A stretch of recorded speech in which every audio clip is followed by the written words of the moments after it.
में बेकाबू कार का कहर देखने को मिला। 22 गोदाम पुलिया पर हादसा हुआ। डिवाइडर से बेकाबू कार टकरा गई, दूसरी कार से भी भिड़ी, दोनों कार चकनाचूर। जान का नुकसान नहीं हुआ, काफी देर तक जाम लगा रहा।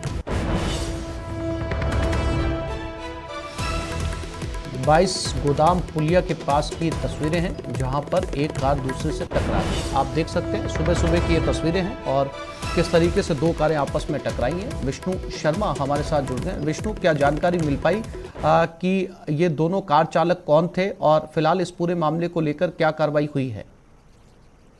देखिए, ये जो घटना है वो जयपुर में 22 गोदाम पुलिया की, जहां पर एक कार 22 गोदाम पुलिया से सिविल लाइंस की तरफ जा रही थी। तभी कार अचानक से तेज स्पीड में थी और कार बेकाबू होकर पहले डिवाइडर पे चढ़ी।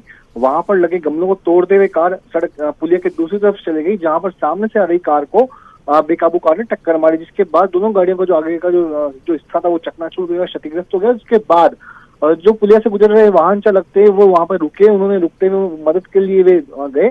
और बताया जा रहा है कि प्रत्यक्षदर्शियों के मुताबिक कार जो टक्कर मारने वाली जो कार थी उसकी लड़की चला रही थी, जिसके भी सिर में हल्की चोटें आई है। और अभी तक घटना के जो कारण है वो सामने नहीं आ सके, कार बेकाबू क्यों हुई। लेकिन ये इतना जरूर है कि कार तेज रफ्तार में थी। फिलहाल दुर्घटना पुलिस ने दोनों कारों को जब्त कर लिया है और उनको क्रेन की मदद से वहां पर हटाया गया। जब हादसा हुआ तब वहां पर जाम की स्थिति बन गई, लेकिन अब चूंकि जाम खुल गया है, चूंकि कारों को क्रेन की मदद से वहां से हटा लिया गया है। और जो दोनों घायल हैं उनको भी हल्की फुल्की प्राथमिक उपचार के बाद में जो है छुट्टी मिल गई है, प्राथमिक उपचार उनका कराया गया है। फिलहाल युवती इस कार को चला रही थी, ऐसी जानकारी सामने आई है। जी विष्णु, आपने बताया कि युवती इस कार को चला रही थी और दूसरी कार की तस्वीरें भी हम देख पा रहे हैं। इसी पुलिया के ऊपर गलत डायरेक्शन की वजह से कार दूसरी कार में भी भिड़ गई। क्या हिरासत में ली गई है? कोई कानूनी कार्रवाई हुई है? नाम पता चल पाया इनका, ये लोग कौन है? देखिए, अभी तक नाम उनका सामने नहीं आया कि युवती जो थी, कार चलाने वाली युवती कौन थी, इसका नाम सामने नहीं आया। लेकिन अभी तक पुलिस का ये कहना है कि जो मौके पर लोग गए हुए हैं और वहां पर अभी इस पूरे मामले में किसी की तरफ से रिपोर्ट दर्ज नहीं करवाई गई है। तो ऐसे में पुलिस का अभी तक वहां पे जो सीसीटीवी जो कैमरे लगे हुए थे 22 गोदाम के आसपास के, वहां भी घटना के पूरे बारे में देखा जा रहा है कि आखिर क्या कारण रहा, क्या वजह रही कि ये घटना हुई।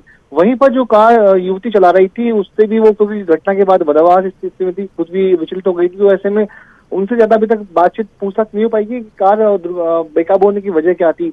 तो सभी घटनाओं को अभी कुछ देर के बाद में ये सब कुछ साफ हो जाएगा कि कार किसकी थी, कौन चला रहा था और किस वजह से ये हादसा हुआ। तो फिलहाल अभी पुलिस पूरी जो मामले की जांच कर रही है। जी, जानकारी के लिए विष्णु आपका धन्यवाद।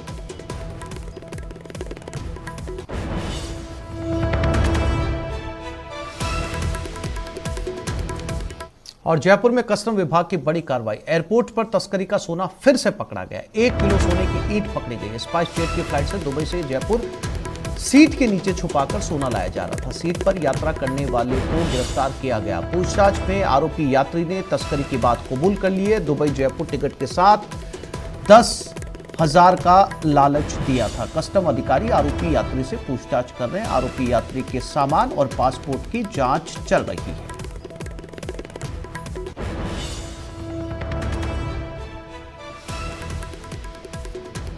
और इसी खबर पर ज्यादा जानकारी के लिए बात करते हैं हमारे संवाददाता राकेश शर्मा के साथ। राकेश, ये कोई पहला मामला नहीं है जब दुबई से लाया हुआ सोना तस्करी के जरिए पकड़ा गया है, लेकिन इस तस्वीरों के अंदर पता ये चलता है कि वो यात्री सीट के नीचे छुपाकर सोना ले जा रहा था।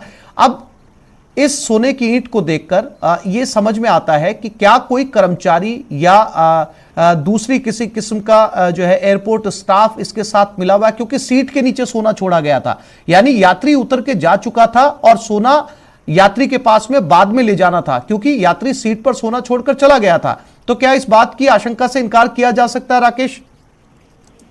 बिल्कुल। देखिए आसिफ, निश्चित तौर पर इसमें कहीं ना कहीं जो एयरलाइंस के कर्मचारी हों या एयरपोर्ट अथॉरिटी के जो कर्मचारी हैं, क्योंकि इस तरह के मामले पहले भी सामने आए हैं जिसमें एयरलाइंस के और या एयरपोर्ट अथॉरिटी के जो कर्मचारी हैं वो इस तरह की तस्करी के मामलों में लिप्त रहे हैं। जो तस्कर है वो सोना फ्लाइट के जरिए लाते हैं और सीट के नीचे या जो एयरलाइंस की जो टॉयलेट होती है या ऐसी जगह होती है वहां पर वो सोना छोड़ देते हैं। उसके बाद ये कर्मचारी या जो एयरलाइंस के कर्मचारी या एयरपोर्ट अथॉरिटी के कर्मचारी ये सोना बाद भेजते हैं, क्योंकि दोबारा यात्री को वहां उस विमान में जाने की परमिशन नहीं होती है, किसी दूसरे व्यक्ति को जाने की परमिशन नहीं होती है। फिर ये 50 लाख रुपए का सोना बाहर तक पहुंचाने में निश्चित तौर पर किसी ना किसी की इसमें मिली भगत हो सकती है, क्योंकि जब कस्टम विभाग के अधिकारियों ने पूरे मामले की छानबीन की और फ्लाइट की जांच की, चूंकि एयर इंटेलिजेंस से कस्टम विभाग के अधिकारियों को जो है जानकारी मिली थी, तो जो एयरलाइंस के जो कर्मचारी हैं संभवतः उन्हीं की ज्यादा संदिग्ध भूमिका नजर आती है, क्योंकि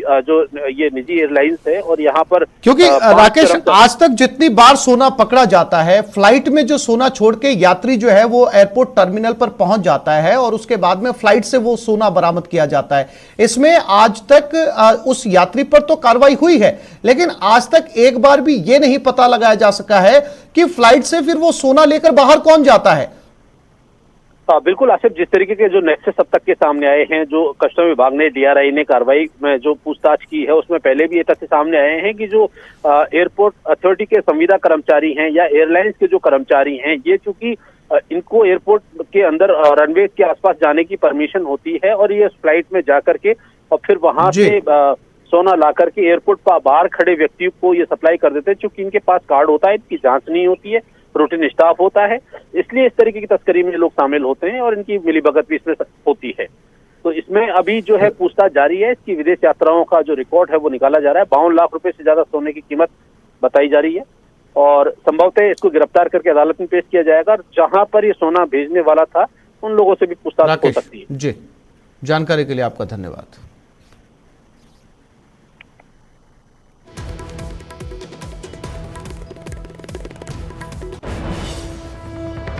और दौसा शहर में चोरों की धमाचौकड़ी। 6 से ज्यादा जगहों पर हुई चोरी की वारदात। चोरों ने कई दुकानों के ताले तोड़े। सीसीटीवी में कैद चोरों की करतूत। वारदात से कारोबारियों में आक्रोश। जांच पड़ताल में फिलहाल पुलिस जुट गई है।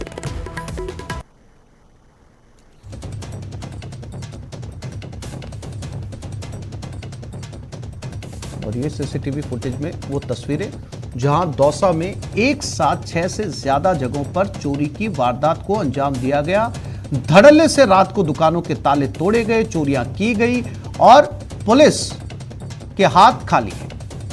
वारदात से कारोबारियों में आक्रोश। आप अंदाजा लगा सकते हैं दौसा की कानून व्यवस्था का।